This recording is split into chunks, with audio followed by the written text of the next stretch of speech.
Começa agora Revidecast, o podcast da Revide.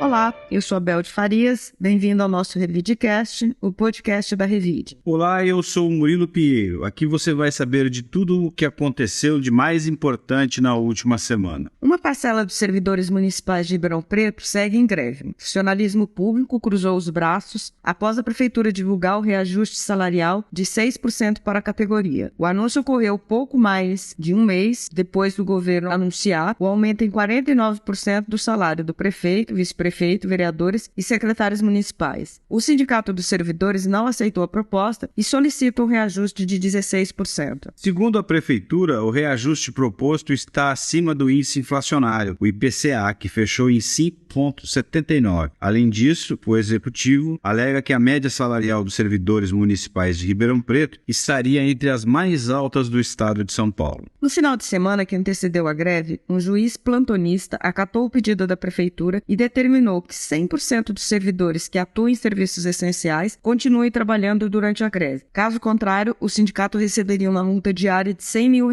O governo municipal ainda reiterou que as faltas serão descontadas. Contudo, a segunda vara da Fazenda Pública de Ribeirão Preto determinou que o processo movido pela Prefeitura seja enviado para apreciação de órgão especial do Tribunal de Justiça do Estado de São Paulo. Ou seja, não é de competência da Justiça local julgar o caso. Enquanto a batalha judicial se desenrola, servidores seguem em greve fazendo protestos em frente à sede da Prefeitura, agora na Rua Américo Brasiliense e também na Câmara de Vereadores. Um embrólio aí, né? Porque esse impacto que teve junto aos servidores do aumento de 40%, quase 50% nos subsídios aí dos prefeitos, secretários e uma oferta aí de 6% de reajuste no salário dos servidores, né? Isso vai dar muito pano para manga. Pois é, se a gente tem que fazer conta, se a gente pegar o aumento de 49%, que foi um aumento por 4 anos, e dividir por 4, dá 12% a cada ano, né? E aí, então, isso está muito longe desses 6% que os servidores estão recebendo. Ou seja, mesmo que dividindo pelo valor anual o reajuste, o prefeito, os secretários, os prefeitos, em média, receberam 12% de aumento a cada ano. E os servidores estão com 6%, ou seja, a metade praticamente, né? É claro que a gente tem que cuidar a questão da folha, tem um impacto grande na administração pública, mas acho que essa proposta aí da administração ficou muito rasteira, né? Chega até a ser engraçado quando o pessoal fala que o 6 está acima de 5,79, né? Dá uma diferença de 0,21. Então, assim, realmente não teve nada de uma reposição salarial real da inflação para os servidores. Que, claro, não poderia talvez ser nesses 16% que os sindicatos de servidores reclamam, mas poderia ser alguma coisa entre 7, 8, 9, né? Quem sabe até 10% ali, porque a gente sabe que nos últimos tempos realmente teve muita inflação e muitas vezes esses reajustes não depuseram a inflação do período. E aí, na verdade, o que a gente está falando aí, o que a prefeitura está propondo é simplesmente uma recomposição da inflação, né? Não tem um aumento real, né? Não propõe nenhum aumento real. 0,21. Revide. Enquanto a greve segue em Ribeirão Preto, o prefeito Duarte Nogueira mantém a sua agenda sem alterações. Nesta semana, ele esteve fora do país, participando de uma conferência em Portugal. Como vice-presidente de Relações com o Congresso pela Frente Nacional dos Prefeitos e um dos 6 prefeitos do Brasil que formam a delegação, Nogueira acompanhou a missão que tem por objetivo conhecer o desenvolvimento das cidades portuguesas. As agendas permitem o acesso a cases, debates de projeto sobre gestão pública e o contato com as lideranças políticas do país. Que, aliás, né, Uriel, essa já é uma prática aí do prefeito, acho que é uma agenda que o prefeito se colocou para tentar aí sair um pouco do local e tentar saber aí no mundo, de uma maneira geral, ele está viajando, foi para a Colômbia para saber aí o que os outros países estão fazendo nas suas cidades, né, como propostas aí urbanistas, enfim, de gestão pública. A política sempre tem dois lados. Claro que isso é importante conhecer, né, outros projetos projetos no mundo, está acontecendo muita coisa. O prefeito também tem ambições maiores, e isso dá uma projeção nacional. Também alegou que essas despesas dessas viagens todas estão sendo custeadas pela Frente Nacional dos Prefeitos, portanto não saiu dos cofres da prefeitura, mas às vezes essa agenda batem com momentos críticos da cidade, como é exatamente esse, né? Quando tem uma greve na cidade, né? Por mais que o prefeito delegue isso para outras pessoas, é sempre muito difícil, muito delicado conduzir uma greve, né? Que tem que ser tomadas decisões, e essas decisões implicariam na presença do prefeito. Então, pelo menos aqui nessa viagem, as pessoas estão comentando muito isso na cidade. Pelo menos aqui nessa agenda, né? Ficou numa data ruim, em função de que nesse momento está tendo uma greve na cidade aí, com algumas consequências para a cidade. Revide. Voltamos ao tema da vacinação, tão importante para a saúde geral da população. A Secretaria Municipal da Saúde orienta as pessoas que integram os grupos prioritários a procurar uma das 38 salas de vacina nas unidades de saúde espalhadas por Ribeirão Preto para se vacinarem agora contra a gripe e influenza. A campanha prossegue até 31 de maio e a meta é vacinar 90% desses grupos. Os grupos prioritários são formados por idosos com 60 anos ou mais, trabalhadores da saúde, crianças de 6 meses a 5 anos, gestantes, puérperas, professores, pessoas com comorbidades e trabalhadores do transporte coletivo rodoviário. A lista completa você pode conferir no portal da Revide. Pois é, essa questão da vacinação é uma questão que a gente tem batido bastante aqui toda semana, da importância, né, das pessoas se ligarem. Daqui a pouco começa o frio, daqui a pouco começa um período bem complicado para as gripes, né? Então acho que é importante a gente de novo chamar a atenção das pessoas. Vacinar contra a Covid-19, agora contra a gripe, é só ir no posto de saúde e fazer esse ato aí que certamente melhora a vida da população, né? O governo, inclusive, agora tem feito algumas campanhas, né, o Ministério da Saúde, mas a situação é lamentável, para não dizer outra coisa, porque mesmo as vacinas da Covid e da gripe da influenza estando à disposição nos postos de saúde, as vacinas são de graça, né? De graça. A gente já viu tudo que pode acontecer com as epidemias, né? A questão da gripe em idosos pode ser até fatal, e mesmo assim, os índices de comparecimento, mesmo sendo gratuito, são baixíssimos, né? Os postos de saúde estão sem movimentação, estão atendendo numa fila só a influenza e a Covid, porque é muito pouca gente que vai se vacinar. Quem quiser se vacinar, não precisa agendar, basta ir a qualquer posto de saúde a qualquer hora, que vai ser atendido em menos de meia hora. Revide.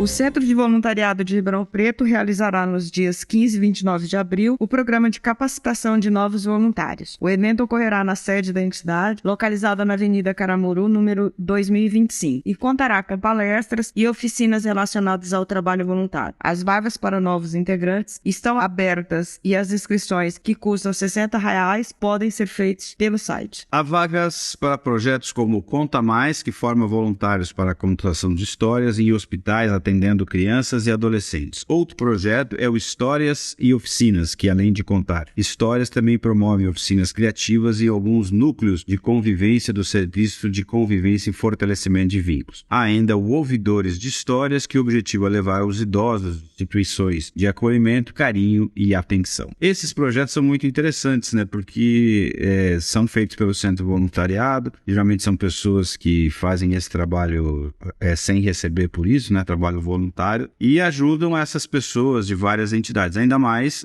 promovendo a literatura, a cultura, né, que é sempre bom de a gente valorizar no nosso país.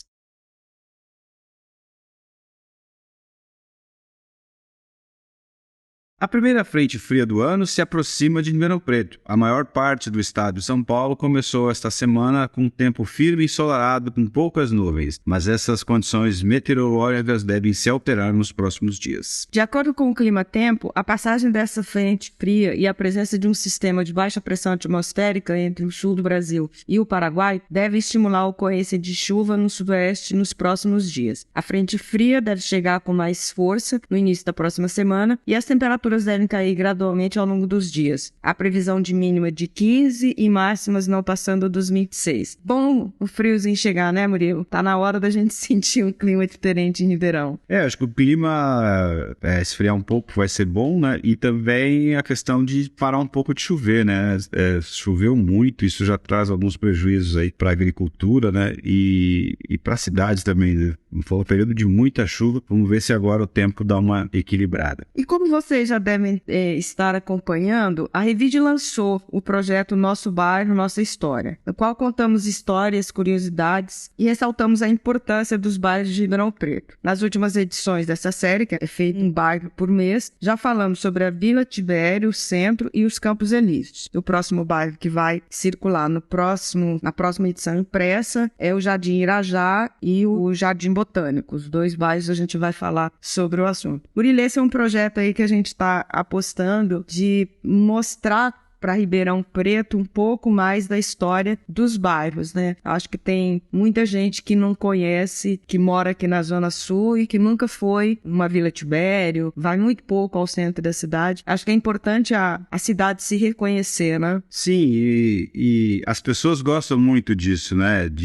O último que a gente fez aí dos Campos Elíseos teve uma repercussão muito grande, né? Eu encontrei, por exemplo, um empresário, um comerciante que estava com a revista na mão. Aí começou a falar que a igreja lá dos Campos Elíseos, lá a Igreja Pão dos Pobres, traz muitas lembranças para ele, de festas que ele participou lá e tal. Então a cidade, né, as pessoas que moram aqui, elas têm muitos vínculos com esses bairros. Às vezes já nem moram mais nesses bairros, já moram em outras regiões, já trocaram. Mas a sua infância, o seu passado está ligado a algum evento. E os Campos Elíseos, né, quando a gente fez aí o caderno, a gente fica impressionado de ver, né, quanta história, quanta coisa tem dentro dos Campos Elíseos. Tem o comércio, tem faculdades, tem igreja, tem as praças, tem moradores antigos, enfim, tem muita coisa. E isso reafirma aquele velho princípio do jornalismo, né, que o jornalismo se fortalece quanto mais próximo ele consegue ficar das pessoas. Esse jornalismo local em que traz cada vez mais, conta um pouco da história de cada bairro, é uma maneira aí que a gente encontrou esse ano de nos aproximarmos, né, cada vez mais dos nossos leitores. Revide. E a repórter Yara Hassi, que vem mergulhando na história dos bairros, é quem vai agora nos falar um pouco mais sobre a experiência de conduzir esse projeto. Olá! Eu sou a Yara e agradeço muito a Bel, o Murilo, a Revide por participar deste lindo projeto que é o Nosso Bairro, Nossa História. Tem sido muito gostoso para mim produzir esse material, é uma viagem no tempo, no caso dos bairros mais antigos, e também uma prestação de serviço para a cidade, que muitas vezes não consegue se ver crescendo e escrevendo a sua própria história. É um caderno leve, que começa sempre resgatando o início de cada bairro, falando um pouco do mercado imobiliário e do que cada bairro tem que o torna um bom lugar para se viver e trabalhar. No caso da Vila Tibério e do Campos Elíseos, por exemplo, foram bairros marcados pelo povoamento feito por imigrantes que trouxeram, além da sua força de trabalho, também a sua cultura e o seu modo de viver e assim contribuíram com o desenvolvimento da cidade. O centro, que é onde a história da cidade começa, onde temos a maior concentração de riqueza patrimonial arquitetônica, e reunir toda essa informação nas páginas da revista de um modo fácil para os nossos leitores verem tudo isso, além de ser muito interessante, obviamente, é também cumprir um papel social, cultural, educacional e emocional até. A grande maioria das pessoas não conhece a história do próprio bairro onde mora ou trabalha, e essa informação tem o poder de fortalecer o vínculo com o bairro e dar uma outra dimensão de cidadania, de preservação de patrimônio, tanto das construções, como também da memória viva das pessoas mais antigas que vivem essa história da cidade. Tudo isso gera um movimento em mim, que estou produzindo material, de pura paixão pela cidade e de tristeza também pelo que vai se perdendo com o tempo. e também de vontade de cuidar melhor dessa história, principalmente dos bairros mais antigos, mas também dos novos bairros que estão surgindo e que daqui a pouco serão antigos também, né? É um trabalho realmente relevante para a gente resgatar um senso de comunidade e de cidadania que anda meio perdido aí na correria do dia a dia. Muito obrigada. Aproveitem a leitura. Revide. E a Gabriela Maulin, editora do portal, vai nos contar as notícias mais importantes da última semana. Olá, eu sou a Gabriela Maulin e venho agora com alguns dos destaques do portal Revide. As faculdades de tecnologia do estado, as FATECs, estão com inscrições abertas até o dia 2 de junho para o vestibular do segundo semestre. As inscrições podem ser feitas pelo site www.vestibularfatec.com.br, repetindo, www.vestibularfatec.com.br. O valor da taxa de inscrição é de R$ 91. A prova será aplicada em 25 de junho. No portal Revide, vocês também encontram as vagas de emprego que estão disponíveis aqui na cidade. Nessa semana, a Divisão do Trabalho, Emprego e Renda da Prefeitura divulgou que há mais de 400 vagas de emprego abertas aqui no município. Há também oportunidades de estágio e para jovem aprendiz. Para conferir, acesse revide.com.br, a nossa editoria Empregos. Por hoje é só e até a próxima. Revide. E a Paula Zuliani vai falar sobre os destaques da Revide desta semana, que circula com a sua versão digital. Oi Murilo, Bel e ouvintes do nosso Revidecast. Essa semana a matéria de capa repercute o elevado índice de desistências no ensino superior. Por causa de uma série de fatores, seja falta de informação, identificação ou até mesmo pressão familiar, cerca de 59% dos alunos que entram nas universidades não concluem o curso. Os dados são do INEP. Em uma breve visita a Ribeirão Preto, a cônsul-geral da Alemanha no estado de São Paulo conversou com o jornalista Paulo Apolinário, e o resultado pode ser conferido na editoria Entrevista. Temos ainda um conteúdo especial sobre as bandas que se apresentam no Ribeirão Rock Series, festival que acontece na cidade nos dias 18 e 25 de abril. Na editoria Gastronomia, compartilhamos a lista dos bares e dos pratos que participam do Comida de Boteco, festival que vai até o dia 30. Como o Murilo disse, a revista é exclusivamente digital. Então, para acessar esses conteúdos, é só ir até o nosso portal www.revide.com.br. Revide. O professor Cleiton Vasconcelos vai nos dar uma dica de filme ou série para o fim de semana. Boa tarde, boa noite, bom dia. Hoje falaremos sobre um filme que eu assisti no MUBI, Lamb. Meu inglês é assim mesmo, chique. É cordeiro. Aliás, essa semana, depois que eu assisti o filme, eu descobri qual que é a diferença entre ovelha, carneiro e cordeiro. A ovelha é a menina, o carneiro é um menino com chifre, daqueles chifres de signo, e o cordeiro é o filhote, o bebê. Eu vou tentar não falar nada desse filme. É um filme estranho, sobre um casal de fazendeiros, algum daqueles países nórdicos lá, que queriam ovelhas e carneiros. Levam uma vida normal, até um dia que nasce um cordeiro diferente. Aí a gente pensa assim, o que será que ele tem de diferente? Por que eles ficaram assim, achando que ele era diferente? Não vou falar mais nada. É por sua conta e risco. Vão lá ver. Tchau! Bye! Revide.